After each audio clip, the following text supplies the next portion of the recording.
മിറി പ്രശസ്ത സാഹിത്യകാരിയായ doctor P K. Bhagyalakshmi എഴുതിയ നന്മപ്പൂക്കൾ എന്ന കഥയിലെ പ്രധാന കഥാപാത്രമാണ് മിറി. ഏകദേശം 8 വയസ്സുള്ള അന്ധയായ പെൺകുട്ടിയാണ് മിറി.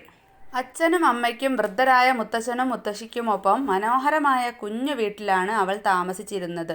കാഴ്ചയില്ലാത്തതിൻ്റെ വിഷമങ്ങളൊന്നും അവർ മിറിയെ അറിയിച്ചിരുന്നില്ല.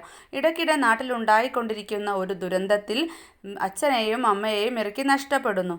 അന്നാണ് അവൾക്ക് കാഴ്ചയില്ലെന്ന യാഥാർത്ഥ്യം ശരിക്കും മനസ്സിലായത്. അങ്ങനെ മുത്തശ്ശനെയും മുത്തശ്ശിയെയും നോക്കേണ്ട ചുമതല കൂടി മിറിയിലായി.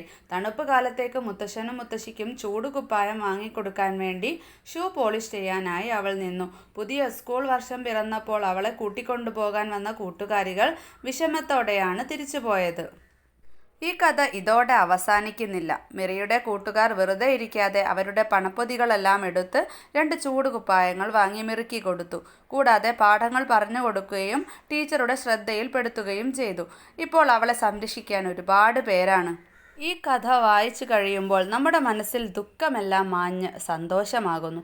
എത്രയൊക്കെ കഷ്ടതകൾ ഉണ്ടെങ്കിലും ഭൂമിയിൽ ഒരുപാട് നന്മകളുണ്ട്. ആ നന്മകൾ കൂടുതലുള്ളത് കുഞ്ഞുങ്ങളിലാണ്. അതുകൊണ്ട് തന്നെയാണ് ഈ ഒരു കഥയ്ക്ക് നന്മപ്പൂക്കൾ എന്ന പേര് ഉചിതമായത്.